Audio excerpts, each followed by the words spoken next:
जी आमिद मीर साहब प्लीज बैठ के। अच्छा, बहुत शुक्रिया। मैंने दो सवाल करने हैं, लेकिन पहले एक शुक्रिया अदा करना है, क्योंकि शुक्रिया का ताल्लुक सवाल के साथ है। जी शुक्रिया मैंने आपका ये अदा करना है कि बहुत अरसे से पाकिस्तान में जो डेमोक्रेटिक फोर्सेस थी और जो आज़ादी पसंद सहाफ़ी थे, वो ये बात ज़ोर दे के कहते थे कि अगर 1971 में पाकिस्तान का मीडिया आज़ाद होता तो शायद पाकिस्तान जो है वो ना टूटता। तो आज आपने बड़े खुले अल्फाज में वो जो एक हमारा नैरेटिव था उसको आपने इंडोर्स किया है, तो आपका बहुत शुक्रिया कि आपने बड़े खुले अल्फाज में। मैं तो क्योंकि सॉरी दरमियान में बात हो रही है, मैं अपने मीडिया का जितना शुक्रिया अदा करूँ कम है। SDGISPR, I am telling you, I am speaking my heart out. लोग कहते हैं कि मीडिया पे शायद DGISPR या फौज ही सारा कंट्रोल करती है, और मैं यहाँ खड़े होकर बड़ी दफ़ा कहा है आप सबसे ज़्यादा बात करते हैं। क्या आज तक कोई कह दे, कोई एंकर, कि जी ये बात करने से मना किया गया है, ये बात करने के लिए कहा गया है? डिस्कशन ज़रूर होती है, मैं आपको अपना लॉजिक दे दूंगा, अगर आप उससे कन्विंस होते हैं तो प्लीज़ बात करें। जी, थैंक यू। आपका शुक्रिया अदा करके कि आपने कहा कि अगर 1971 में मीडिया आज़ाद होता तो पाकिस्तान ना टूटता। बिल्कुल, आप बिल्कुल सही कह रहे हैं, और आप वही बात कर रहे हैं जो डेमोक्रेटिक फोर्सेस और हम अरसा दराज से कह रहे हैं। तो इसके साथ शुक्रिया के साथ सवाल अब मेरा ये है कि ये जो अभी आपने जो सवालात किए हैं PTM वालों से, बड़े वैलिड सवालात हैं जी। वो मिसिंग पर्सनस की बात करते हैं, और मिसिंग पर्सनस का मसला सिर्फ खैबर पख्तूनख्वा में नहीं है, बलूचिस्तान में भी है और भी जगहों पे है। और उन्होंने 2018 में ये बात करनी शुरू की है, बहुत से लोग 2005 से 2006 से ये बात कर रहे हैं।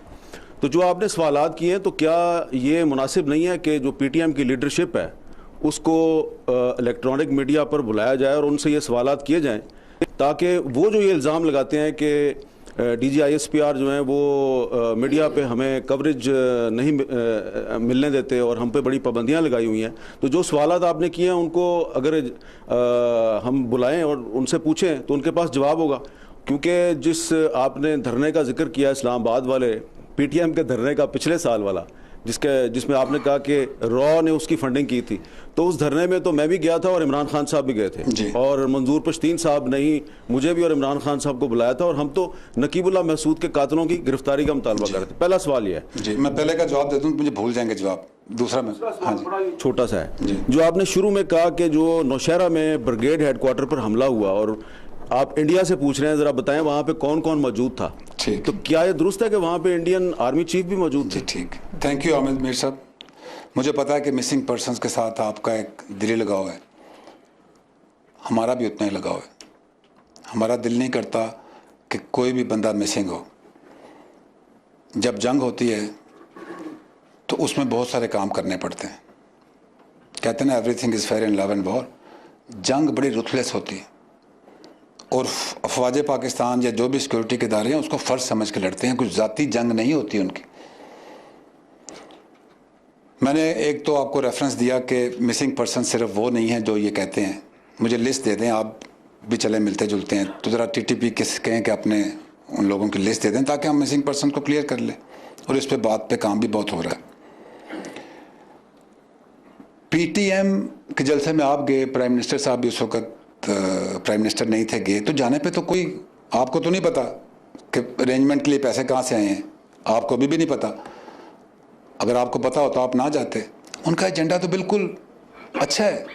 प्राइम मिनिस्टर साहब ने भी यही कहा कि उनकी जिन बातों को बुनियाद बना के ये शो कर रहे हैं वो बातों तो हम खुद कर रहे हैं, लेकिन ये जो आज मैंने क्वेश्चन रेज किए हैं ये तो लोगों को नहीं पता। और ये मैंने इसलिए क्योंकि मैंने कहा था कि please don't cross the lines, आप लाइन क्रॉस करेंगे तो हमें जो ये ज़बान इस्तेमाल करते हैं इनसे बातचीत आप मीडिया पे खुल के हो सकती है, लेकिन पहले आप ये सोशल मीडिया पे नाराबाजी करते हैं। इनकी ट्वीट्स आप देखें, आप इन MNAs की ट्वीट्स उठा कर देख लें, क्या कोई जिम्मेदार शख्स इस किस्म की बातचीत कर सकता है अपनी फ़ौज के ख़िलाफ़? फिर आइन है, फिर जब हम आइन को इम्प्लीमेंट करेंगे तो फिर लोग कहेंगे जी कि देखें ये तो सख्ती हो रही है। ये जो आप बातचीत उनके जवाब की बात कर रहे हैं, सवाल मैंने उनसे पूछे हैं, सवालों का जवाब मैं कानूनी तरीके से हम लेंगे, कानून के तहत। मीडिया पे डिबेट नहीं कराएंगे।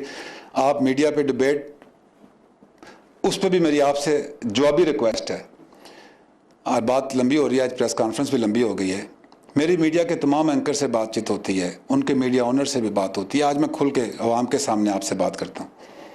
मैंने मीडिया की तारीफ़ की है और मैं दिल से मीडिया के साथ हूँ। मीडिया ने बहुत रोल प्ले किया है, इससे भी बेहतर रोल हो सकता है। मैंने इन सब से बात की कि आप 7 डेज अ वीक शोज़ करते हैं, एक दिन मुझे दे दें। आप 6 डेज अ वीक शो करें, कंटेम्प्रेरी करंट इशू पे, जिस पे मर्जी करें आप।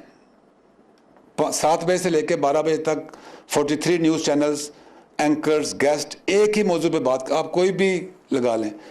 मैंने कहा एक दिन मुझे दे दें, मैं टॉपिक सजेस्ट करता हूँ, उस टॉपिक पे आप बात करें, गेस्ट जो है उस सब्जेक्ट का एक्सपर्ट बुलाएं।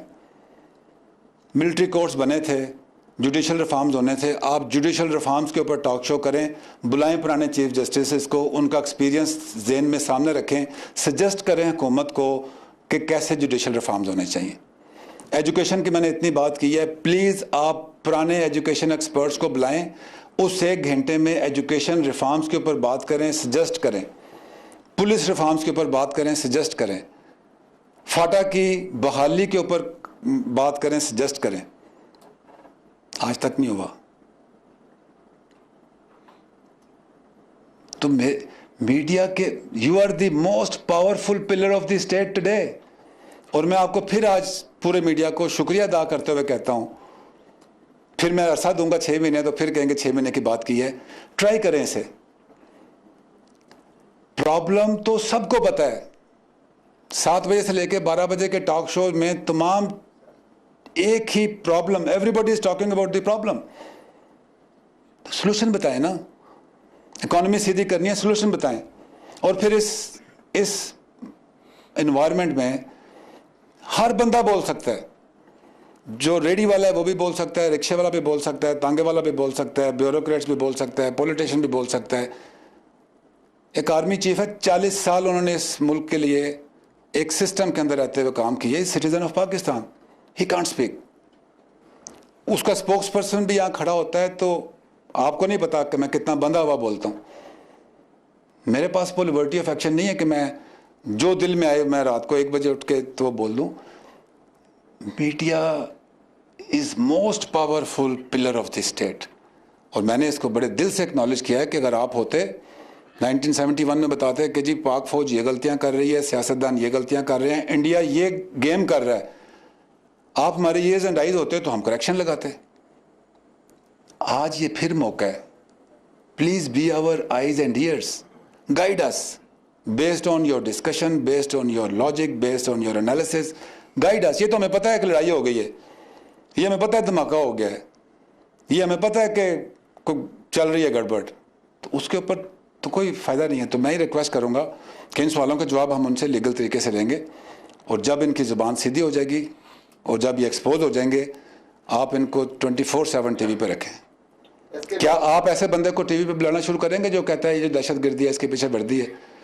उन 6000 शहीद जो हैं, जिन्होंने इस ज़मीन पे अपना खून बिठाया है, उनके पेरेंट्स इनसे पूछ सकते हैं कि हमारे बेटे ने तो जान दी है इस मुल्क के लिए। किस तरीके से आप कह सकते हैं?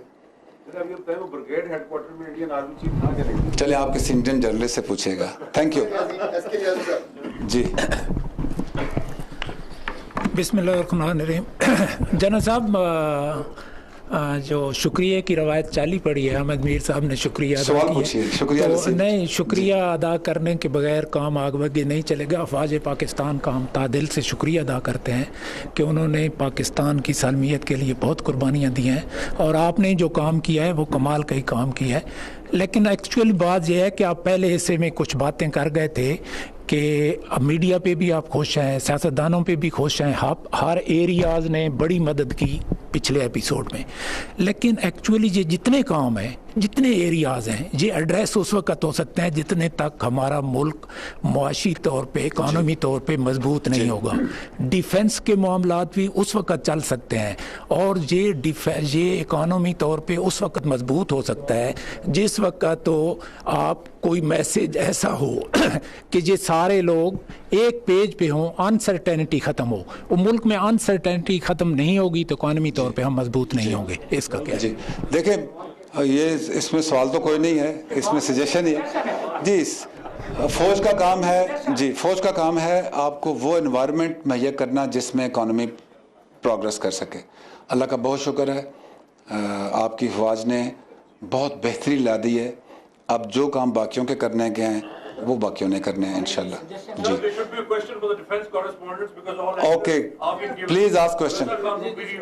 Sir, the appeasement of these pro-PTM elements, you know, they were the same ones who were promoting Mama Kadir, and the same gentleman just Okay, asked I'll the request question. you to ask the question. So the question is, India on one hand, Indian Prime Minister is calling for Qatl ki Raat and these sort of terms for Pakistan, and within Pakistan, these elements like PTM and Mama Kadirs and other bloats and other elements are eating our roots, and they should be eliminated. And millions of Pakistani unemployed youth. Isn't it high What is time the that question? Pakistan Army Please ask the employs this unemployed youth, which are wasting time like cattle, and they will fight the PTMs and the BLAs and the TTPs?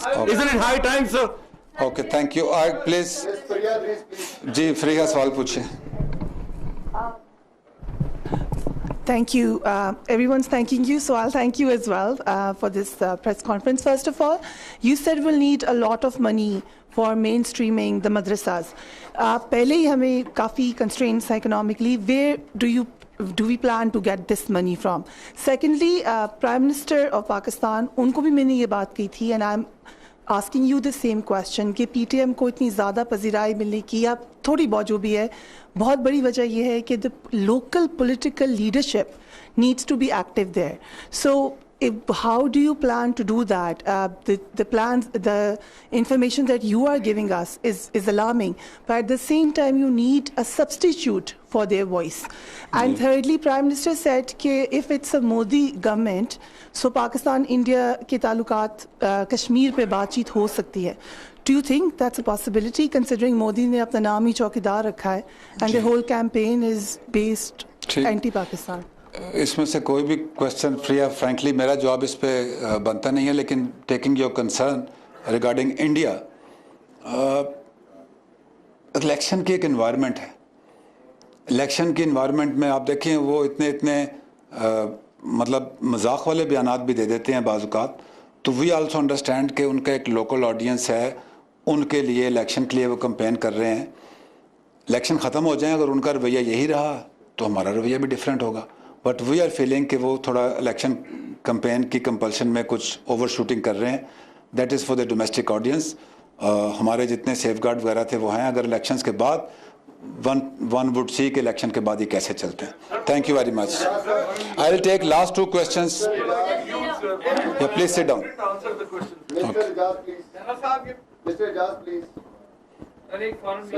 जज साहब, आपने बात की मदारिस की main streaming की, जो हमारे आलमी दोस्त हैं, आलमी क़ुव्वतें हैं जो इस हवाले से कंसर्न्स रखते थे, क्या उनको एतमाद में लिया गया है कि किस तरह से उनकी मेन स्ट्रीमिंग की जाएगी? दूसरा ये कि पॉलिटिकल पार्टीज़ जो हैं, ख़ास तौर पर जो अपने आप को लेफ़्ट ऑफ द सेंटर कहती हैं, वो बात कर रही हैं मेन स्ट्रीमिंग जो कलदम तंजीमें थी उनकी, जैश मोहम्मद और हाफिज़ सईद साहब का नाम लिया जाता है, उस हवाले से क्या पॉलिसी है? और तीसरा ये कि आपने PTM के ख़िलाफ़ इंडिकेट किया कार्रवाई का, ये कार्रवाई किस किस्म की होगी? क्या हम कोई सेडिशन केसेस देखेंगे अगले दिनों में? जी, जहाँ तक पहले दो आपने पॉइंट बताए हैं उसके लिए मुझे पूरी प्रेस कॉन्फ्रेंस दोबारा करनी पड़ेगी, क्योंकि मैंने उस पर सारी तफसील से चीज़ें बताई हैं। इसके बाद जब मैं ऑफ एयर होता हूँ तो इस पर फर्दर मैं आपको तफसील बता दूंगा। PTM से मैंने सवाल पूछे। मैंने आपसे कहा कि आर्मी चीफ ने पहले दिन से हिदायत की है कि जो ये यूथ है जिनके कंधों पे खड़े होकर ये काम कर रहे हैं, उनका ना कोई कसूर है, ना उनके साथ कोई गलत किसी किस्म की कार्रवाई होगी। लेकिन ये तो मैंने सवालात पूछे हैं, इस पर कानूनी रास्ता इख्तियार किया जाएगा, इसके ऊपर भी कोई हम ऐसे काम नहीं करेंगे। फ़ौज बहुत we have learn through a very hard way last 20 years, जिस आग से निकल के ये फ़ौज कुंदन बनी है, अब हमारी स्किन भी थिक है, हमारी डायरेक्शन भी क्लियर है, हमें ऑब्जेक्टिव्स भी पता है। हम हर वो काम करेंगे जो इस मुल्क और इस मुल्क की अवाम की सिक्योरिटी के लिहाज से सबसे ज़रूरी है, ख्वाह कुछ भी हो। Thank you very much. Last question gentleman, then I okay Safi साहब, last question and then please keep sitting, I will talk to you. जज साहब, एक तो रिसेंटली सेनेट की एक कमेटी फॉर्म की गई है जिन्होंने मंजूर पश्तून और मोहसिन दावड़ और सब लोगों को बुलाया था। इसी तरह केपी गवर्नमेंट ने तमाम पार्लियामेंटेरियन पे मुश्तमिल एक कमेटी बनाई थी उनके साथ इंगेजमेंट के लिए। तो आज आपने जो अनाउंस किया है तो उसके बाद क्या उनके साथ उस लेवल पे इंगेजमेंट ख़त्म हो जाएगी और यानी एक डिक्लेयर वाले? दूसरा, कुछ ठीक है ये बाकी चीज़ों में भी वज़न होगा, लेकिन एक तासुर ये भी है कि स्टेट ख़ुद जो इक़दामात कर रही है उससे भी पीटीएम के नैरेटिव को तक़वियत इसलिए मिल रही कि कुछ सवालों का जवाब नहीं मिल रहा। मसलन सैकड़ों लोगों का कातिल रावणवार वो क्यों आज़ाद फिर रहा है?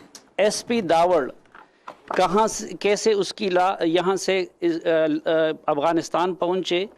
और जो कमेटी बनाई गई थी उसकी बराए नाम इन्वेस्टिगेशन भी वज़ीर दाखिला ने फ्लोर पर ऐलान किया था, आज तक रती बर फाइंडिंग सामने नहीं आई। इसी तरह लोनी का FIR क्यों दर्ज नहीं होता? साफी साहब, let me respond to this. आपको स्पेशल इन्विटेशन आज इसलिए दिया था कि आप सवाल पूछ सकें। देखें, पहले बात तो ये कोई लाने जंग नहीं है, कोई लाने जंग नहीं है। उनसे 4-5 सवाल पूछें और वो तरीके के साथ उनसे बातचीत हो जाएगी, जवाब मिल जाएगा। I was the first one two engage with them and that was not the only time I engage with them. आपको पता है सारी बातों का। इनसे एंगेज करना चाहती है हुकूमत, इनसे एंगेज करना चाहती है फौज, इनसे एंगेज करना चाहती हैं कमेटियाँ। ये भाग भाग के जर्मनी जाते हैं, ये अमेरिका जाते हैं, बलूचिस्तान जाते हैं। मसला तो फाटा केपी के अंदर है। इनको तो चाहिए कि अपना कैंप लगाएं, अपने हलके में बैठ जाएं और कहें जी मैं यहाँ बैठा हूँ, ये मसले हैं, ये यहाँ हल होने हैं, हुकूमत मेरे पास आए, फौज मेरे पास आए। आप देखें कौन नहीं जाता। हम तो उधर जाते हैं, काम भी उधर कर रहे हैं, ये कहीं और ही घूम रहे हैं। अगर इनका इंटरेस्ट लोकल मसले हैं तो वाई डोंट ये लोकल क्यों नहीं बैठते? इनका हल्का है, मैं गया हूँ उस हल्के में और हामिद मीर साहब ने प्रोग्राम भी किया है। इनके हल्के के लोगों ने, फ्रिया भी थी, इनके हल्के के लोगों ने कहा जी हमने तो कभी देखा ही नहीं। लीडर तो वो होता है जो अपने लोगों का वहां बैठ के फैसला करे। मसले हैं ना, नारा कहां से आ गया? मसले हैं, फौज को लंबा डालेंगे, ये कहां से आ गया? कभी आपने उनको मशवरा दिया? ये कभी आपने उनसे ये पूछा है कि शुरू हुई 3 बातों से राउंड वार आउट ऑफ वे आ गया? मैंने कहा ना कि मैं बहुत लगा बंधा यहां खड़ा होता हूं। एक पार्टी उनको सपोर्ट कर रही है कि जी पीटीएम बिल्कुल ठीक कर रही है, बचा तो राउंड वार उनका था। ऐसे नहीं होता। चीजों को जूम आउट करके देखें कि कैसे हो रही हैं। What you see depends from where you are seeing it. मेरी जगह आके देखें ना कि मुझे क्या नजर आ रहा है। मैं तो आपकी जगह जाके देख रहा हूं। 3 मसले हैं, 10 हो सकते हैं। जहां के मसले हैं वहीं हल होने हैं ना। हल किसने करने हैं? हुकूमत ने। और इस वक्त तो आपकी जो हुकूमत है उसका स्ट्रक्चर चेक करें, 60% हुकूमत तो खुद हमारे पठान भाइयों के और डिसीजन पॉइंट्स पे बैठे हैं। और किसने ख्याल करना है? इनका मोदी ने आके ख्याल करना है। आप खड़े हो, आप प्राइम मिनिस्टर से कहें जी कि ये मैं यहां बैठा हूं, मुझे ये काम चाहिए, भेजें अपना मिनिस्टर। मैं उस वक्त तक यहां से नहीं हिलूंगा जब तक मेरा काम नहीं होता। आप चंदा इकट्ठा कर रहे हैं फौज के खिलाफ जलसे करने के लिए। पकड़े उनसे पैसे, आपके बड़े हैं, उनको जी आए इन पैसों से अगले साल नालियां बनाते हैं, कोई स्कूल बनाते हैं। ठीक है जी, तो करें एंगेज, उनसे कहें तमाम कमेटी में हर बंदे से एंगेज करें, लेकिन आइन और कानून की फिर पाबंदी करें। आइन और कानून सिर्फ फौज के लिए है, बाकी लोगों के लिए नहीं। Thank you very much ladies and gentleman for your patient hearing, और इंशाल्लाह इसके ऊपर जिम्मेदार DGISPR major general Asif Ghafoor ने अहम प्रेस कॉन्फ्रेंस की। उनकी प्रेस कॉन्फ्रेंस में भारत को भी मुखातिब किया गया, मदरसा सिस्टम पर बात की गई। इसके अलावा PTM के मुतालबात पर भी बातचीत हुई। इस बारे में उनका कहना था कि 27 फरवरी का हमला और अपने गिरने वाले तैयारों को भारत जहन में रखे और फैसला करे कि वो 27 फरवरी को रिपीट करना चाहता है या गुर्बत और मईशत पर तवज्जो देना चाहता है। मदरसा सिस्टम पर बात करते हुए उनका कहना था कि 2014 में नेशनल एक्शन प्लान बना। जब नेशनल एक्शन प्लान बना तो उस वक्त FATF नहीं था।